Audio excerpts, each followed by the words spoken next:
It was street sport.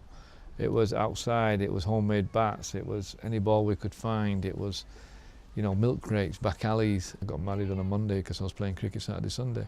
By then I'd done my Quranic studies sort of thing, passed my Quran, and that once you'd done your khatam, as they called it, you was almost free to go off and do, you know, you can go enjoy your sports and whatever. And my dad was, God bless him, was a hard-working mill worker. Mum was illiterate. Forms probably came to the house, nobody really followed it.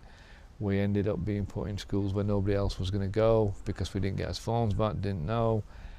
So I ended up being bussed out to a school from the age of 7. We went to a school where for every 50 white kids, there was 1 Asian. We were lucky and fortunate we had a couple of big lads in our sort of year, so, you know, it was the era of the the skinheads, the punks. And effectively, if they weren't fighting each other, then there was, you know, baiting young Asian lads.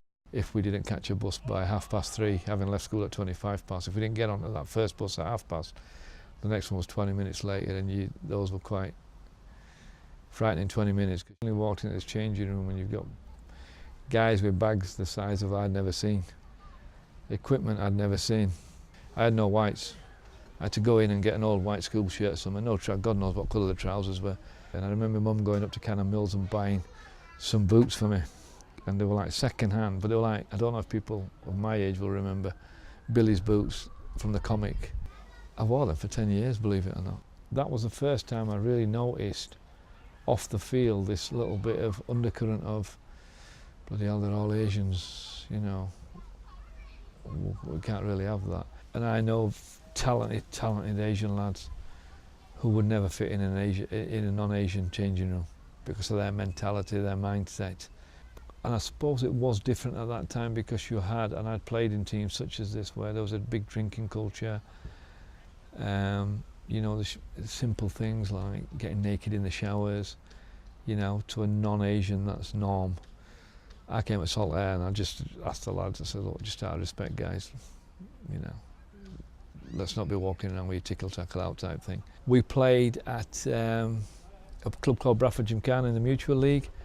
We were having teas and we were all just sat there, and they'd put on an Asian tea, which was basically samosas. And I remember one guy, called him Jack Dyson. So he just at half time used to get the newspaper, and basically he got his newspaper. What are you having for tea, Jack? Oh, they've got Cornish pasties on. Right, so he sat there, his Jack, you know, Cornish pasty, reading his paper, takes a bite. Next thing you see, and he's off because he's bitten into a samosa with chilies in it. He played up in the hills in the heavy woolen. Ijaz Khan, Charlie, you've got to forgive him because he comes from Chakswar, so we make allowances for him. And basically, we go there and he's getting his tea, and I'm not being funny, he's got himself a cheese and onion pasty or something, and he's whacked custard on it. Keighley, rugby crowd comes out, Sunday afternoon. Absolutely vitriolic abuse, racist abuse, you name it, we got it. We beat them off the last ball again, something like that. We're all this lot.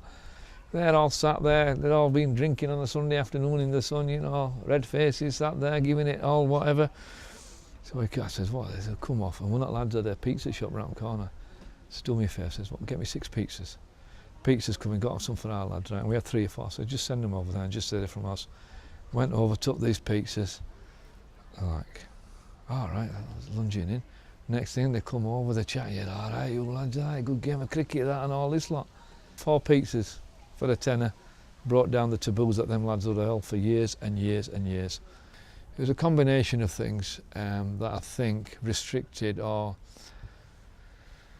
prevented folk from my generation playing at a more higher level, but it certainly wasn't down to a lack of talent.